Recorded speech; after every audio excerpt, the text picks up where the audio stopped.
We're here today because of an incident that occurred at this house behind us last night. And we thought it was important that not only do we talk about the incident, but we take this time to make sure that our citizens are safe during the holidays. And so first I want to offer my condolences to the family that was affected by this tragic incident last night. At approximately 12:27, DeKalb County fire units responded to this address. Upon arrival, they were told that there were several entrapments. They initiated an aggressive attack and search to find any victims or occupants. They located 4 victims who were removed from the home. One victim was taken by ambulance and later succumbed to their injuries. We also had 2 other individuals that were transported to the hospital. We had 1 person that was treated on scene. We've had 29 fires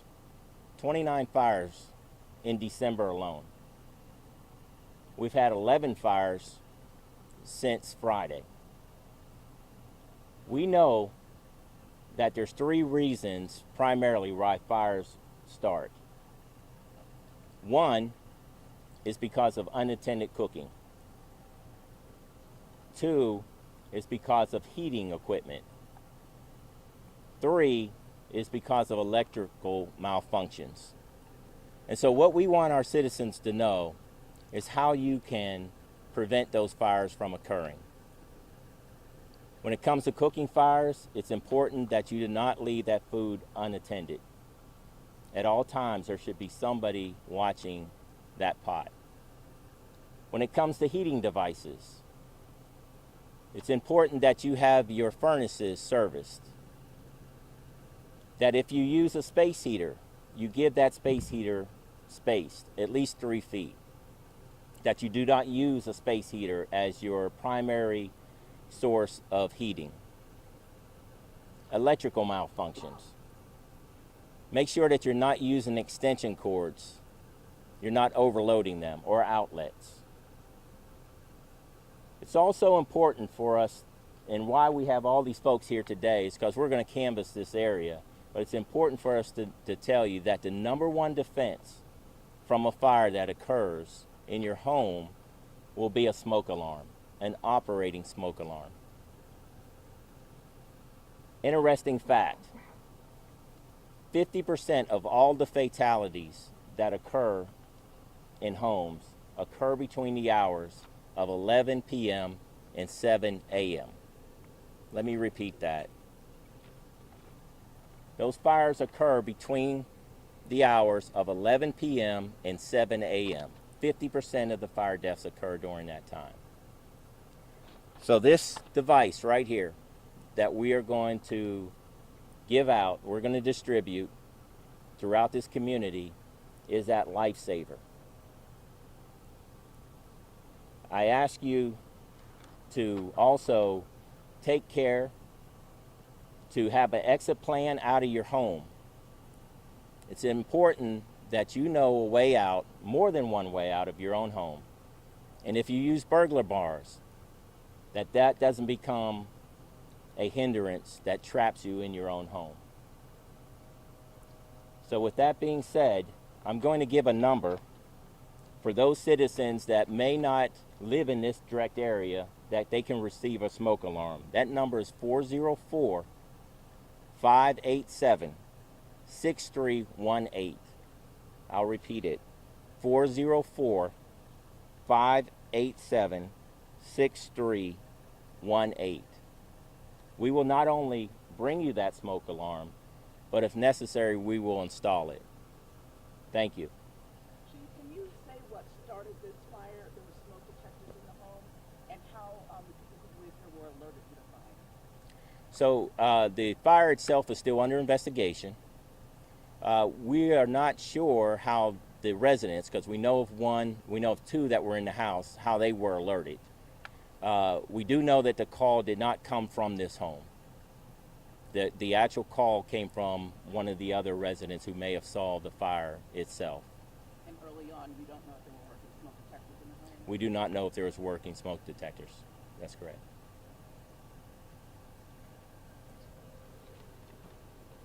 Good morning. First of all, I would like to acknowledge and express my appreciation to Chief Fulham and the brave men and women of DeKalb Fire Rescue who do such an outstanding job protecting the citizens and residents of DeKalb County. I would also like to express my condolences to the family who suffered this great tragedy this morning. And as a matter of fact, we have two members of the family here, the Ziegler brothers. This home belongs to their grandmother, and I want to say to them that we will do whatever we can to support you and your family as you try to overcome the challenges that you face. You have our number, you have my number, and please reach out. Young Mr. Ziegler here actually worked at DeKalb County government in our summer youth program, and he's a great artist and photographer. And we love you so much, and please express that to your family. Finally, this morning, one of the burdens or the realities of being CEO, whenever there's loss of life in a fire, Chief Fulham contacts me directly through text and email. So this began early this morning. And then about 6:30, 7 o'clock, I was talking with the chief, and he was recounting the horrific loss of life that occurred here at this location. And during the conversation, we decided that we should mourn those who've lost, celebrate their lives, but also take affirmative steps to try to save lives still living, to do whatever we can to spread the word about fire prevention, to let citizens in DeKalb know the resources we have available, and to try to make this holiday season as safe as possible for all of our citizens. 29 fires in the month of December, and we're just halfway through the month. So thank you, Chief Fulham.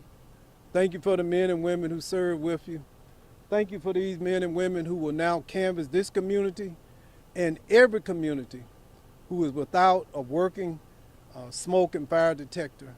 We want to be there for you and to serve you. And I want to thank the members of the media for being here who can help us spread the message, to be safe, to take preventive steps, and to call us if you don't have a smoke detector so that we can get one to your home as quickly as possible. And once again, to the Ziegler brothers and your family, we love you, and we're just going to continue to put our arms around you. I ask if you would like to say something, you can. Feel free to do it. But we love you, and we appreciate you, and let your grandmother know that we'll be standing with you throughout this tragedy. Would you like to say something? No, sir. Thank you. Chief? Chief, if we could ask, first of all, our condolences to you guys for your loss, and just wanted to let you know we're thinking about you all and praying for you. Yes. And Chief, wanted to know how your guys are doing. That has been really tough for them to show up on a scene with a fully involved house. Yeah. Just with what happened, how's everybody doing? And thank you for asking, first of all. They're doing as well as can be expected. This is tough. These firefighters, the number one job and the reason why they do it is to save people. And anytime they show up on a scene like this, where they know that the tragedy has already occurred in many cases, and that in most cases it's going to be recovery. It's tough, and I was out here last night, and I'll tell you one thing I was most proud of is when I watched the firefighters work.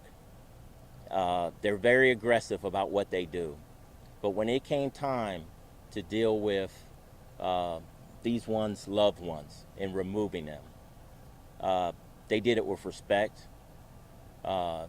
They took their time, and they really understood that moment for the family that was standing right where you are in many cases. And so I thank you for asking that question. Can you tell us an update on how the people who did survive are doing? How many are still in the hospital? And I know from talking with the family that there was one of the loved ones that is pregnant. Can you kind of update us on some of those? Yeah, so I did have an opportunity, if you don't mind, just to speak about their grandmother who is in a hospital who did receive burns. And they were saying that she's doing well. And I was glad to hear that she is. She did receive second and third degree burns, but she's doing well. She's the only one in the hospital at this time. It's very early, and can you speak to any resources that are being made available to the family if there is that need? Yes, I can speak to the fact that we were just having this conversation, and we're going to love on them. I mean, these two individuals right here, one of them mentioned they wanted to be a firefighter. And, you know, I hope that happens. I hope that happens. But we're going to be here for the family. We're going to support them. Chief, I spoke with a spokesperson for the Red Cross, Yeah. and they, of course, have a good relationship with you guys, and your firefighters already put them in touch with the family, Yeah. and they're working on that.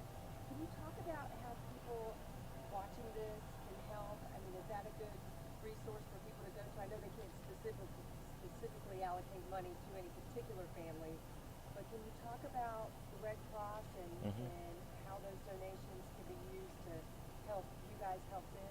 Yes, the Red Cross are our partners. They weren't out here last night, but they were ready to come. And anytime that we have an incident where there's a family that's displaced, they show up on the scene. They will assist those families in at least having a place to stay that night if need be.